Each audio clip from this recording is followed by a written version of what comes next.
Magandang umaga mga ka-friendship. Maganda na yung panahon ngayon. Wala na si Uwan. Ayan guys, mainit na yung panahon.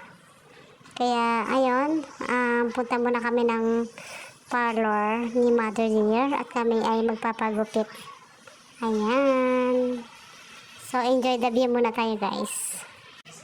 Ako'y tapos na guys gupitan. So si nanay naman yung gugupitan ngayon. Ayan guys, mahaba na daw yung buhok niya kaya magpapagupit na rin daw siya. Kahit nasmat lang siya nagpagupit. Ayan. Ayan, tapos na. So yung sunod naman guys ay yung kapatid ko naman ang magpapagupit. Dahil nga ang haba na rin ng buhok niya oh. Ayan, gusto naman niya maiksi. Nainitan na siya. Ayan si nanay, ang daming namumuti. Kukulay ko na lang siya pag uwi namin. Ang daming puting buhok. Ayan, ang aking nanay. Ito naman yung guys, yung kapatid ko. Ayan, ay numpisa na siyang gupitan. Ayan, tapos na rin siya guys. Oh. Ayan, ganyan. Paras lang kami ng eksi ng buhok. Ganyan din kahaba yung buhok. Oh, kasi ang bilis nga humaba. Kaya pinagupit na namin. Kasi matagal na naman to magugupitan. So, tapos na kami guys. Ito namang pumunta naman kami dito guys sa parlor ng pinsan namin. Dito naman nagpagupit yung anak ng kapatid. Dahil nga doon sa pinagpagupitan namin ay hindi sila nagugupit ng lalaki. Puro babae lang yung ginugupitan nila doon. Ayan guys, malapit na rin siyang matapos. So mamalingki naman kami guys after nitong gupitan. Tingin dito!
Isa daw nito, pag samasay mo, ito, dalawa nito.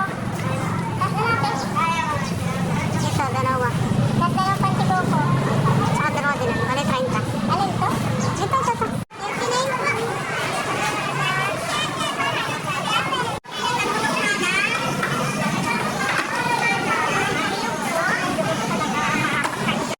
Iniwanan. Asa na ipa nyo? Nahanap pilagayan. Ayun no, may ilang kilo bilay ako? Ayun yung 10 kilo, 10 kilo po rin. Magkano ang kilo paano? 11. Wala nang pera.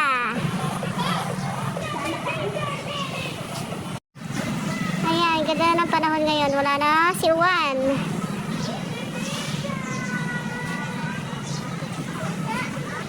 Ayan, nasa tinapay ko. Ito lahat. O, ayun, isa nandun kay Bunso nasa baba. Balasig ba na peso na to? Oo. Mo kasi hinalo. Ayan. Tapos ka na pa, Nay? Ang dami, oh. Tapos na kami, guys. Mamili. Ayan. At tapos na rin kami magpagupit. So, uwi na kami, guys. Yun lang. Thanks for watching. Like and follow and share.